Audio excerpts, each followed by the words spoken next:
Bonjour et bienvenue à la quatrième capsule du sommeil de A à Z, c'est-à-dire la lettre D. J'ai choisi le mot dent. Alors la percée dentaire et la poussée dentaire, il y a une nuance entre les deux, mais un point demeure en commun, c'est qu'elles ont le dos large quand il s'agit de trouver une cause aux éveils nocturnes de nos bébés.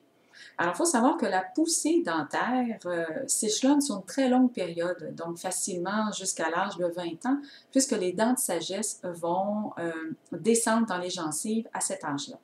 Par contre, la percée dentaire, alors c'est l'étape qui dure à peu près de 24 à 48 heures où la dent va percer la gencive.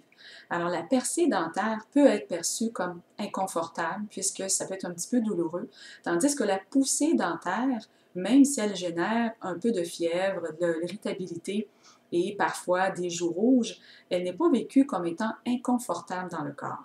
Alors, un point repère très important qui nous permet de savoir si la percée dentaire n'est pas désagréable durant la nuit, on observe comment réagit l'enfant dans la journée lorsqu'une percée dentaire est en place. Alors, si l'enfant a besoin de recevoir du réconfort ou des soins durant la journée, alors la nuit, on ne se pose pas de questions. C'est sûrement la même situation.